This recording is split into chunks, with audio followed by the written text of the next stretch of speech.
Dans tout le livre de Daniel, nous remarquons que chaque chapitre donne encore des détails sur ce qui a été averti.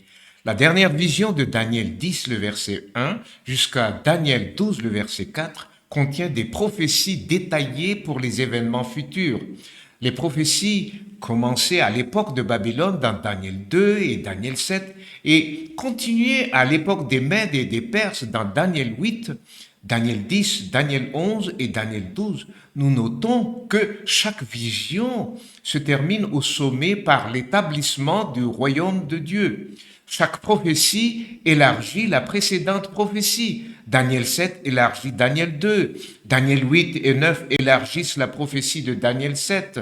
Et nous pouvons dire que Daniel 10 et 12 élargissent le contenu de Daniel 8, d'où nous avons les comparaisons suivantes. Daniel 11, 2 a comparé avec Daniel 8, 20 concernant les Perses.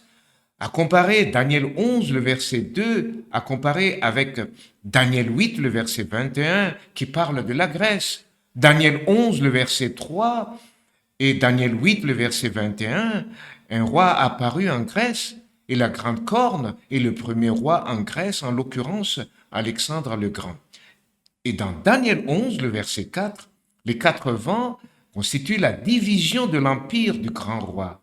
Et ensuite, Daniel 8, le verset 22, les 4 royaumes qui sont issus de la grande corne de la Grèce, c'était la division de l'empire entre 4 des généraux de Alexandre le Grand, Cassandre, Ptolémée, Antigone et Séleucos. Dans Daniel 11, 5 à 8, on parle du roi du Sud et du roi du Nord.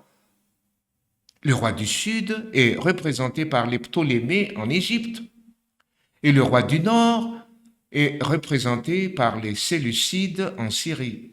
Nous reconnaissons en fait qu'il existe plusieurs interprétations concernant ces rois du Sud et du Nord que nous ne développons pas ici.